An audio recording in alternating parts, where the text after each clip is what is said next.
The last thing I want to show you is the sign that's displayed on the screen. And this uses multiple layers of materials on one element. Let me show you what I mean. Let's look at the materials for this. Let's open that to Advanced. My palette is called Sign, and let's look at the base first, which is the concrete base here. Very simple. It has a concrete pattern on it. Let's have a look at this using Concrete 06 as the JPEG, and we can see the effects of that. The scale you'll have to obviously scale, but everything else is exactly as it normally is, so that can go. The pole leading up to the sign, again, is a very simple material, nothing special at all. There is no pattern in this case, simply a very white colour. A little bit of specular, but not very much at all. The frame around the sign is a procedure texture using the wood Luxology procedure pattern. And I've made the waviness and the ring scale fairly small to suit the size of the frame here. So that's not too difficult. It's the board that becomes interesting. Let's look at the materials for that. Notice that I have two materials here, and it's quite a simple process. You select one material. In this case, it will likely be the wood material, which is the plywood background for this sign. And then you would click on this to add a new layer and add a new material with that new layer. So we have the wood. It's a simple wood image, in this case wood 24. The size is suitable for the material itself, so it displays as a plywood pattern, and everything else is pretty much standard. The left turn material, however, is a little different.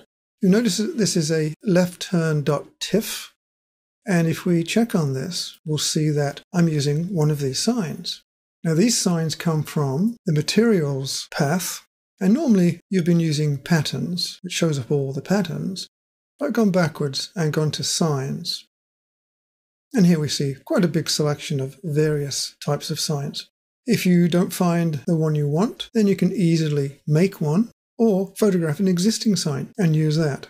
But making these are quite simple. Simply draw them and then save them as a JPEG. So that's where the signs are. Look at the settings. Now the size of it is critical because I need the sign to be that size. The offset is also critical because I want the sign in the center of the board. So this is an offset of the actual sign from the bottom corner. We don't want it repeating, so that's off. We only want one sign. And equally important, we want transparent background on. I want to be able to see the wood board behind the sign. So that's very important.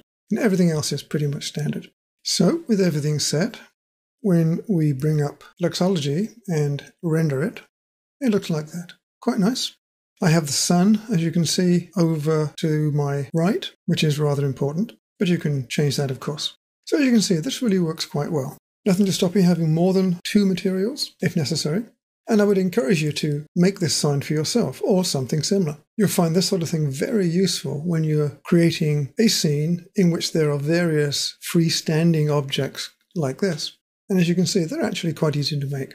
So give it a try, see what you come up with. While I'm talking about sort of freestanding objects, how are you doing with that screwdriver assignment that I gave you quite a while ago? You should be at the point now where you can attach materials for your screwdriver or whichever tool you've decided to draw and be coming up with a pretty good representation of that object at this point.